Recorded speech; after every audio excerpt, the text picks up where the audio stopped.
के 135वें जन्म दिवस की हार्दिक शुभकामनाएं और बधाई।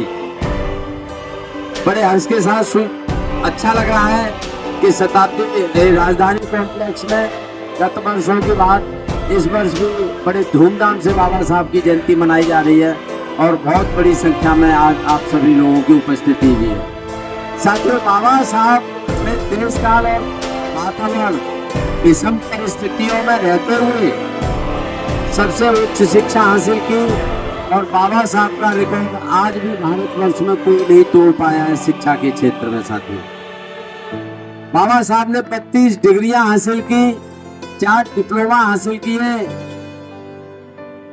9 भाषाओं के वो ज्ञाता थे।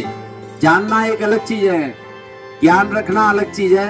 वो 9 भाषाओं के ज्ञाता थे, जिसमें हिंदी, अंग्रेजी, संस्कृत, पाली आदि भाषाएं थी। चूंकि उस समय देश की अच्छी स्थिति नहीं थी, शेड्यूल कास्ट, शेड्यूल ट्राइब्स और ओबीसी को उस समय पढ़ने का अधिकार नहीं था।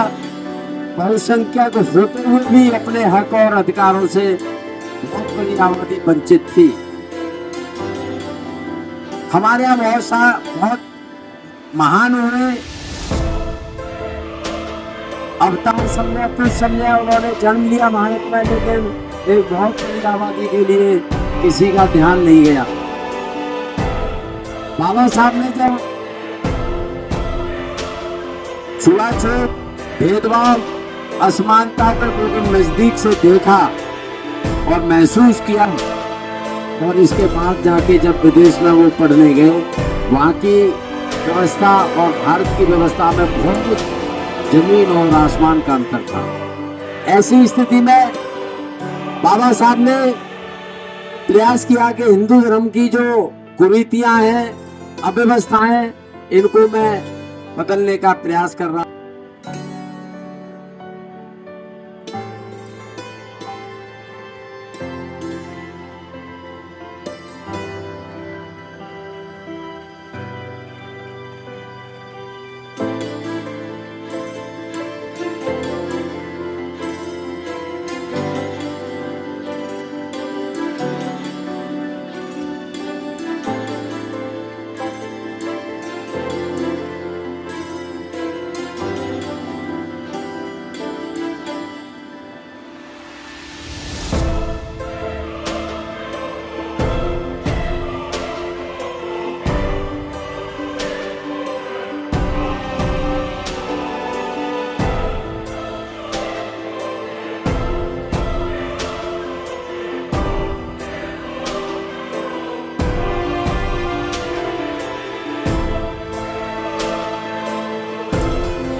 भीमराव अम्बेडकर को दी गई। इस देश में भी बाबा साहब डॉक्टर भीमराव अम्बेडकर को भारत रत्न की उपाधि दी गई।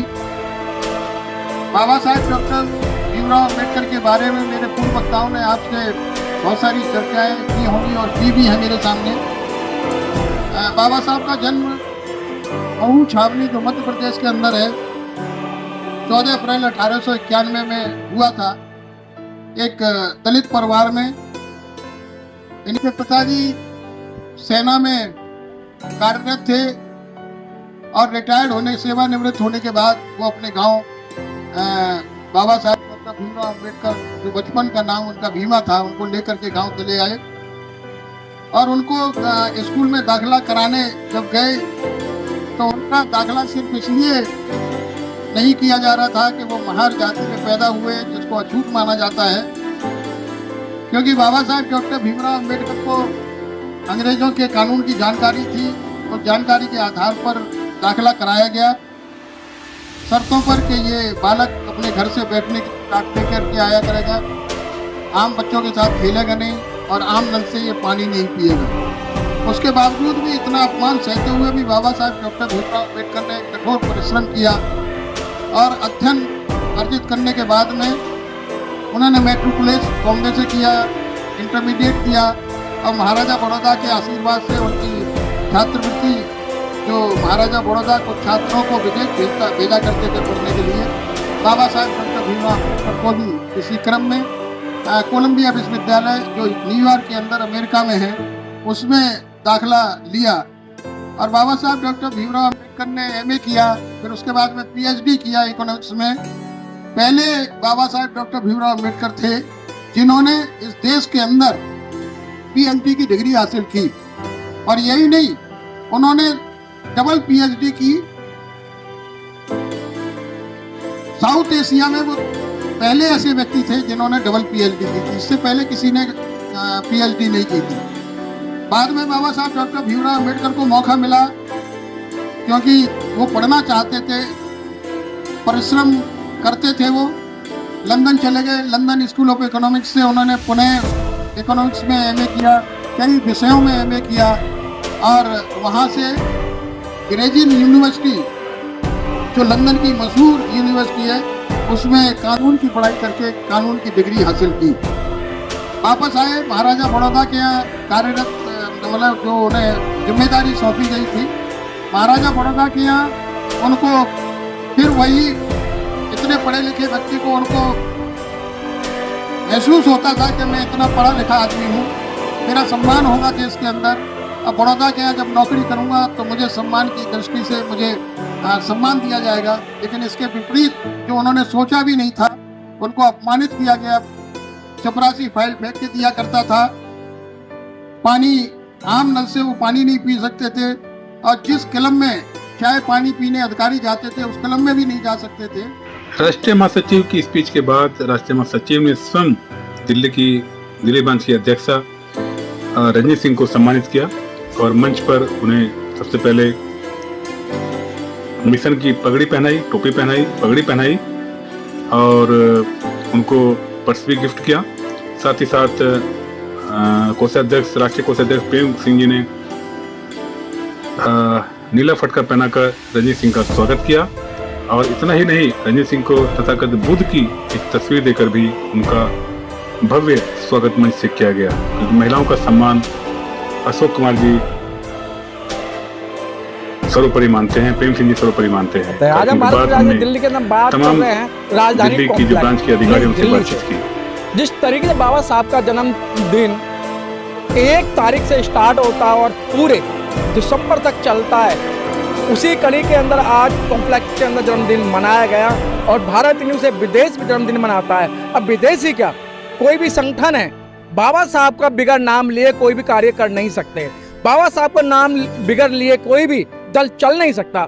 आज प्रोग्राम आपने देखा बड़ा पैमाने पर, हमारे ब्रांच अध्यक्ष रजनी जी हैं। रजनी जी आज बड़ी खुश हैं, बाबा साहब ने ऐसा आपको क्या दे दिया कि पूरी साल बाबा साहब का जन्मदिन मनता है और महिलाएं गदगद होती हैं। आपका धन्यवाद करती हूँ सर। आज मैं यहाँ मंच पर अगर बैठी हूँ तो वो बाबा साहब की बदौलत हूँ। महिला होकर जो मैं सम्मान पा रही हूँ ये भी बाबा साहब की बदौलत है। आज बाबा साहब के विचार हर जगह फैल रहे हैं और विचारों को फैलते फैलते आप देखोगे आज हमारे राजधानी कॉम्प्लेक्स में बाबा साहब का प्रोग्राम जो हुआ है उसमें महिलाओं ने बहुत ही भाग लिया है, क्योंकि उन्हें भी बाबा साहब के विचार कहीं ना कहीं प्रभावित करते ही हैं। आज जो हम यहाँ पर पुरुषों के साथ बराबर कंधे से कंधा मिलाकर बैठी है वो आज बाबा साहब की बदौलत ही है। हमें जो भी अधिकार मिले हैं, समानता का ले लो, स्वतंत्रता का ले लो, जो भी अधिकार मिले हैं वो हमें बाबा साहब की देन से है। आज हमें जो हमें मंच पर अगर आज आपके साथ बात भी करूँ ये भी हमारे सर बाबा साहब की देन है। आज हमें किसी भी धर्म की किताबों ने कुछ नहीं दिया है, जो भी अधिकार महिलाओं को मिले हैं वो बाबा साहब की बदौलत। रजनी जी, मैं उनका धन्यवाद करती हूँ। रजनी जी, महिलाओं का मानना है कि बाबा साहब ने जो काम किया सिर्फ और सिर्फ दलित महिलाओं के लिए काम किया, बहुजन महिलाओं के नाम के लिए काम किया। क्या लगता है ऐसा ये कथन सत्य है? ये बिल्कुल सरासर गलत है कि सारे दलित महिलाओं को ये सारे अधिकार मिले हैं। एक भी अधिकार बता दो कि जो दलित वर्ग की महिलाओं को मिल रहे हैं और स्वर्ण वर्ग की महिलाओं को नहीं मिल रहे हैं। जो भी अधिकार मिलते हैं हमें, आप बेटे की संपत्ति, पिता की संपत्ति में जो अधिकार है वो सभी महिलाओं के हैं। विधवा पुनर्विवाह का वो सभी महिलाओं का। ऐसा तो है नहीं कि उसमें लिखा हुआ है कि निम्न वर्ग की महिलाओं को मिलेंगे। जितने भी अधिकार है, वोट देने का अधिकार, गोद लेने का अधिकार, और जो हम समान कार्य कर रही है पुरुषों के बराबर। ऐसा तो है नहीं कि निम्न वर्ग की कम करेगी और ज़्यादा स्वर्ण वर्ग की ज़्यादा घंटे काम कर रही है, ऐसा तो नहीं है।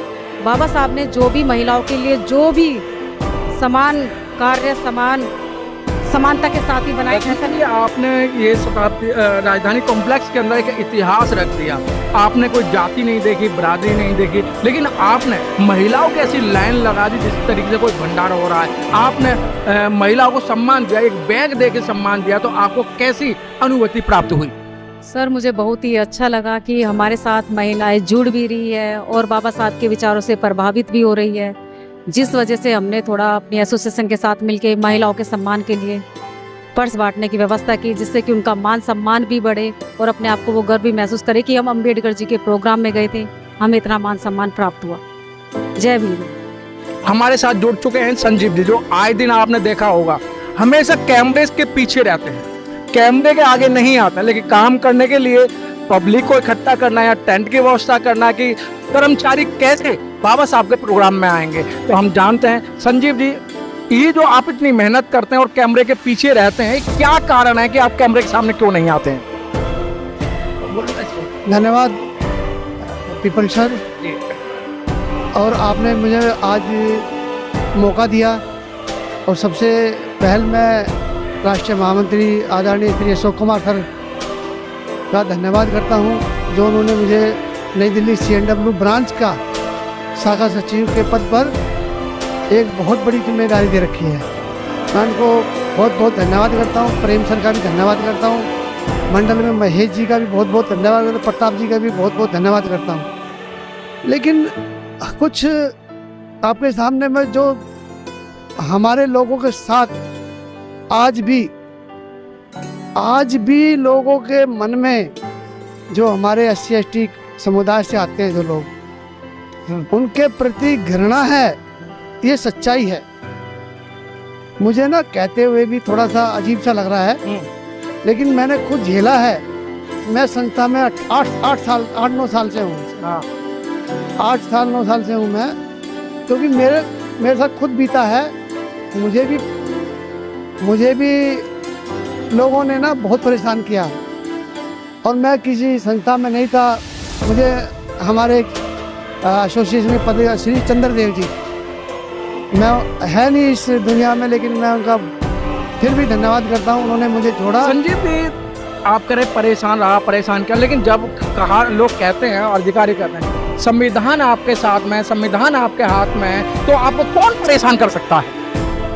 सर, संविधान को मानने वाले लोग सामने आके बोलते हम संविधान को मानते हैं, लेकिन कहीं ना कहीं जो उच्च पद पे बैठा रखे हैं लोग, वो लोग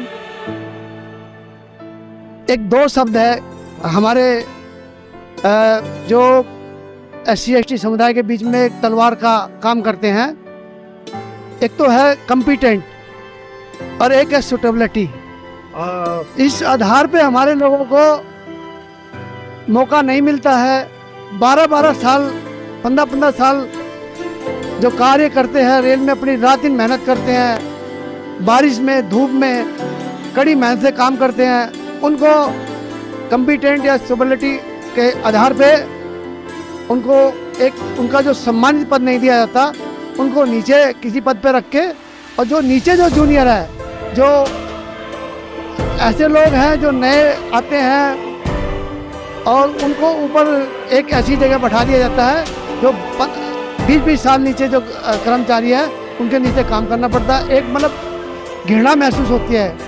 लोग सामने आके नहीं बताते हैं, लेकिन अपना दर्द मुझे कई लोगों ने बुला के बताया है, ये हमारे साथ हो रहा है। संजीव जी, जिस तरीके से पहले आप एक छोटी जगह में करा करते थे, आए दिन यहाँ कर्मचारियों की जो गैदरिंग है या कर्मचारी जो यहाँ आ रहे हैं, ये संजीव का प्यार है या क्या कहें? क्योंकि एक चिमक होती है या गुड़ जिसे कहते हैं कि मक्खी वहीं जाती है, गुड़ पर जाती है, और ये लोग वो जो ताता है वो आपसे बहुत घनिष्ठ संबंध है। सर मैं इतना कहना चाहता हूँ, जो ब्रांच है हमारी जी बहुत ही आज के समय में बहुत एकजुट होकर कार्य करते हैं। जितने भी कर्मचारियों के बीच में जाते हैं हम लोग, उनकी जो ग्रीवेंसेस है वो पूछते हैं, और उसको प्रशासन के द्वारा कहीं ना कहीं हम उसको उस कार्य को करवाते हैं, मंडल मंत्री द्वारा, मंडल अध्यक्ष द्वारा, या फिर जोन के जो हमारे पदाधिकारी है वहाँ तक भी अगर हमें हेल्प चाहिए तो हमें वहाँ से भी हेल्प मिलती है। आइए, हमारे बीच में एसएससी भरत सिंह जी भी जुड़ चुके हैं। भरत सिंह जी, जिस तरीके बाबा साहब की जयंती भारत में विदेश भी मनाता है, ऐसे बहुत सारे महापुरुष हुए हैं जिन्होंने समाज के लिए काम किया है, लेकिन बाबा साहब ने जो विशेष काम किया है उस पर प्रकाश डालें। सर्वप्रथम परम पूज्य बाबा साहब के चरणों में श्रद्धा सुमन अर्पित करते हुए आज सभी रेलवे कर्मचारियों को मैं हार्दिक शुभकामनाएं जन्म जयंती की 14 अप्रैल 2026 की, जो कि आज यहाँ 15 अप्रैल को मनाया जा रहा है हमारे राजधानी कॉम्प्लेक्स में। सर, रुतबा मेरे सर को संविधान ने दिया है, औरों को जो मिला है मुकद्दर से मिला है, हमें तो मुकद्दर भी बाबा के संविधान से मिला है।